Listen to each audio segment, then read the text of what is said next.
Bismillahirrahmanirrahim. Assalamualaikum warahmatullahi wabarakatuh.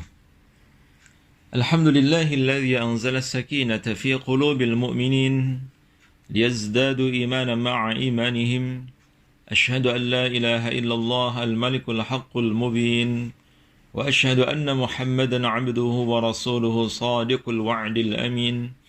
Allahumma salli wa sallim وبارك على سيدنا ومولانا محمد وعلى آله وصحبه وسلم أجمعين رب اشرح لي صدري ويسر لي أمري واحلل عقدة من لساني يفقه قولي أما بعد. Ikhwati fillah, jamaah kajian Muslimah Firdaus yang dimuliakan oleh Allah, mari bersama kita tidak henti-hentinya bersyukur dan bersyukur kepada Allah. Karena sesungguhnya sekecil apapun kenikmatan yang Allah Subhanahu wa taala anugerahkan kepada kita, tidak lain adalah anugerah dari Allah Subhanahu wa taala sebagai wujud kasih sayangnya kepada kita. Dan sesungguhnya jika kita terus-menerus bersyukur kepada Allah, maka Allah Subhanahu wa taala akan limpahkan kepada kita semua kenikmatan, begitu pula dengan kebahagiaan, ketenangan hidup, dan segala impian serta hajat kita pasti Allah akan mudahkan.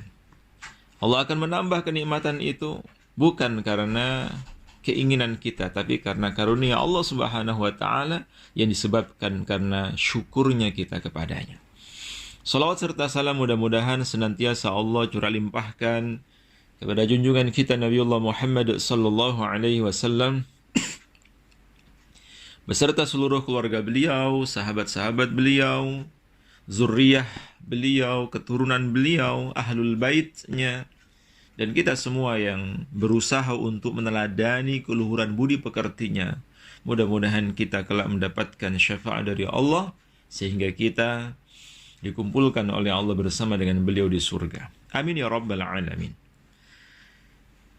Jamaah kajian Muslimah Firdaus yang dimuliakan oleh Allah, hidup di dunia ini tidak bisa lepas dari yang namanya ujian apapun bentuknya.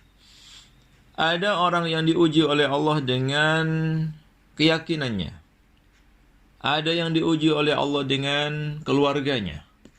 Ada yang diuji dengan hartanya. Ada pula yang diuji dengan status sosialnya.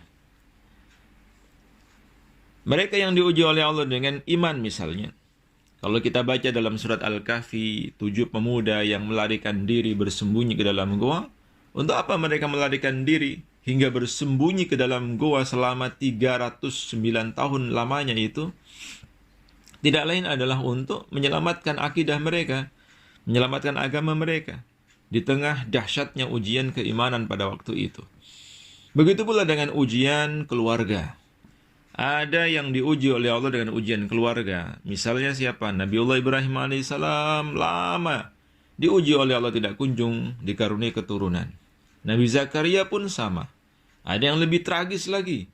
Misalnya Nabi Nuh alaihissalam diuji dengan keluarganya.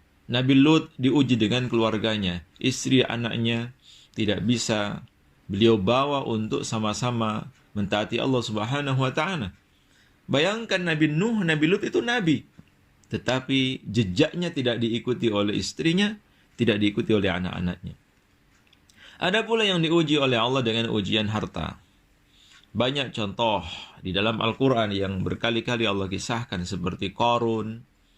Begitu pula dengan ujian berupa kemiskinan, kemelaratan yang diujikan oleh Allah kepada nabinya, Nabi Ayub alaihissalam. Ada ujian fisik berupa sakit-sakitan Nabi Ayub alaihissalam misalnya, sampai kemudian ujian kekuasaan, ujian jabatan yang saat itu ditunjukkan oleh Allah kepada Namrud, kepada Fir'aun, dan para penguasa yang zalim di masanya itu. Oleh karena itu ujian apapun tidak akan mungkin bisa diselesaikan kecuali kembali kepada Allah Subhanahu wa taala. Karena dunia ini adalah tempatnya cobaan, tempatnya ujian, sehingga tidak akan mungkin kita bisa terhindar dari ujian. Karena Nabi mengatakan seandainya seseorang terhindar dari satu ujian, maka dia akan menghadapi ujian berikutnya. Bukankah dari kecil kita juga sudah diuji oleh Allah, baik di sekolah misalnya, atau bahkan di keluarga kita, di lingkungan kita. Ujian demi ujian itu terus-menerus kita hadapi. Sampai kapan? Sampai kita menghadap Allah Subhanahu wa Ta'ala. Karena tidak hanya di dunia kita diuji oleh Allah, termasuk juga di alam kubur nanti diuji oleh Allah. Ada malaikat mungkar nakir yang menanyai, "Man rabbuka?" Siapa Tuhanmu? "Man nabiyuka?" Siapa nabimu? Dan seterusnya. Itu ujian. Kembali nanti kita akan diuji oleh Allah. Bahkan ujian yang paling berat itu bukan hanya ujian ekonomi, bukan hanya ujian keluarga, bukan hanya ujian jabatan status sosial, tapi ujian yang paling berat adalah ujian ketika seseorang dihadapkan dengan mungkar dan nakir kelak di alam barzakhnya. Maka di dunia ini kita belajar untuk menghadapi ujian yang nanti ujian kita akan semakin berat. Ujian demi ujian itu bukan kemudian justru semakin ringan, tapi semakin berat. Tentu ujiannya anak TK dengan ujiannya anak SD beda. Ujiannya anak SD dengan ujiannya anak-anak SMA beda. Ujiannya anak-anak SMA dengan ujiannya S1 beda. S1, S2, S3 beda. Tidak mungkin mahasiswa S1 diuji dengan ujian anak SD. Nggak mungkin. Nah itu turun derajat, itu malu-maluin. Pasti. Semakin tinggi level imannya, maka akan semakin berat ujiannya. Sebagaimana Rasulullah sabdakan, "Asyaddul bala'i 'indallah", manusia yang paling berat ujiannya di sisi Allah adalah al-anbiya, para nabi. Summal amsal fal amsal. Baru setelah itu yang levelnya di bawah nabi, dan seterusnya semakin ke bawah semakin ringan ujiannya. Tapi di level nabi, ujiannya paling berat. Maka ada Rasul Ulul Azmi. 5 Rasul yang mendapatkan gelar Ulul Azmi. Nabi Nuh, Nabi Ibrahim, Nabi Musa, Nabi Isa, Nabi Muhammad sallallahu alaihi wasallam. 5 nabi ini dikategorikan sebagai Rasul Ulul Azmi. Kenapa? Karena paling sabar menghadapi ujian yang begitu berat dibanding dengan ujian nabi-nabi yang lain. Masya Allah. Oleh karena itu, ibu-ibu yang dimuliakan oleh Allah, kita di dunia ini harus benar-benar siap. Siap menghadapi segala macam ujian apapun itu bentuknya. Maka pada pagi hari ini yang kita kaji fokus tentang tema ujian yang paling berat kita hadapi dalam lingkup keluarga, yaitu ujian pasangan hidup dan ujian keturunan atau ujian anak. Pagi hari ini kita akan mengkaji tafsir surat At-Taghabun, surat 64, ayat yang ke-14 dan 15. Ibu-ibu yang di rumah bisa membuka surat At-Taghabun ayat ke-14 dan 15 atau di akhir surat At-Taghabun.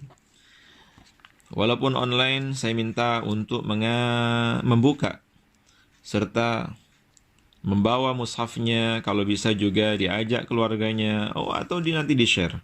Video ini nanti bisa di-share atau bisa disampaikan kepada yang lain, bahwa di dunia ini kita akan dihadapkan oleh Allah dengan satu ujian yang sangat berat. Bahkan semua orang pasti akan menghadapinya. Allah Subhanahu wa Ta'ala berfirman di dalam ayat ke-14 dari surat At-Taghabun ini.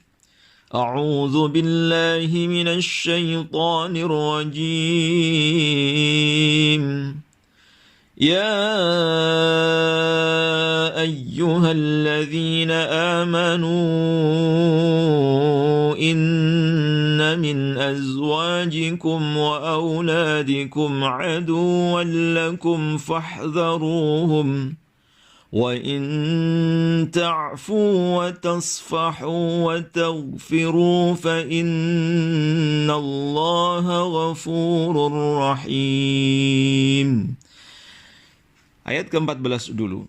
Nanti akan kita lanjutkan pada ayat ke-15. Ya ayyuhalladzina amanu, kata Allah, wahai orang-orang yang beriman. Ayat ini ditujukan oleh Allah hanya kepada orang yang beriman. Yang enggak beriman, minggir dulu. Yang enggak beriman, nanti dulu.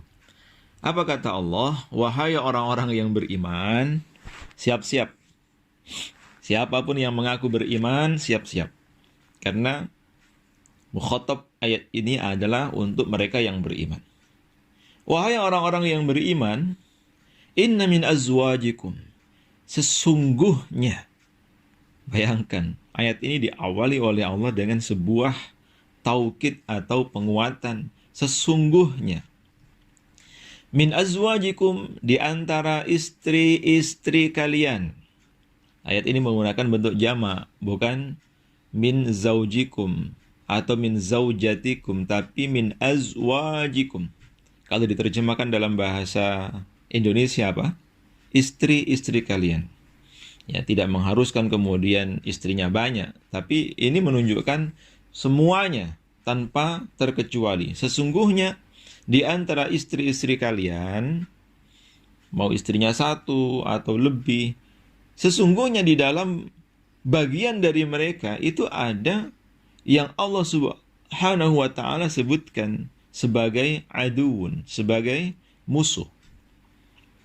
Lalu bagaimana penjelasannya? InsyaAllah nanti akan kita bahas.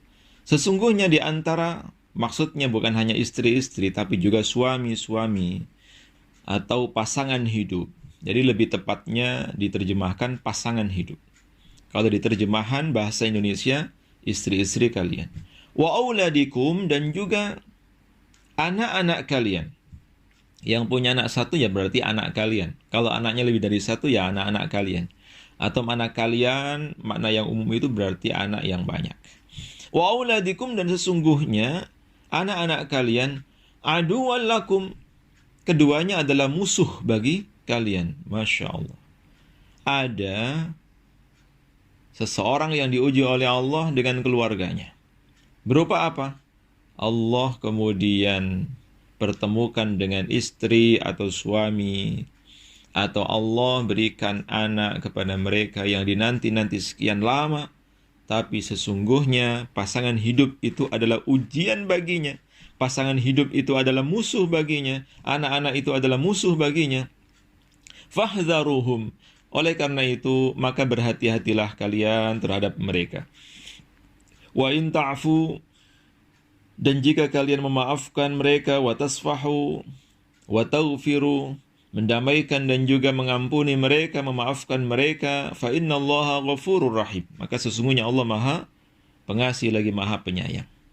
Jamaah muslimah Firdaus yang dimuliakan oleh Allah, makna aduun atau musuh di sini ditafsirkan oleh para ulama sebagai sesuatu yang bisa menghalangi seseorang dari jalan Allah atau dari ketaatan kepada Allah. Dan seperti yang disampaikan oleh Ibnu Taimiyah rahimahullah, makna min di dalam ayat ini, min azwajikum, itu menunjukkan makna sebagian. Artinya tidak semua istri kita menjadi musuh bagi kita. Tidak semua suami atau pasangan hidup itu sebagai musuh. Tidak semua anak-anak itu nanti menjadi musuh bagi orang tuanya. Karena ada istri, suami, anak yang menjadi qurrata a'yun, yang menjadi penyejuk pandangan, penentram jiwa. Sebagaimana Allah Subhanahu wa taala firmankan di dalam surat Al-Furqan ayat yang ke-74. Di dalam surat 29 ayat 74 ini ada doa. Rabbana hab lana min azwajina wa dhurriyyatina qurrata a'yun waj'alna lil muttaqina imama.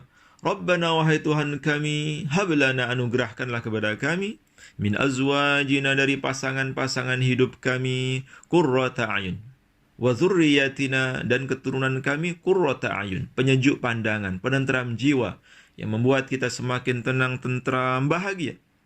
Waj'alna lil muttaqina imama, dan jadikan kami sebagai pemimpin bagi orang-orang yang bertakwa. Jadi tidak semua pasangan hidup itu menjadi musuh bagi kita, yang menghalangi kita dari jalan Allah, yang membuat kita terlena, lalai, melanggar syariat Allah.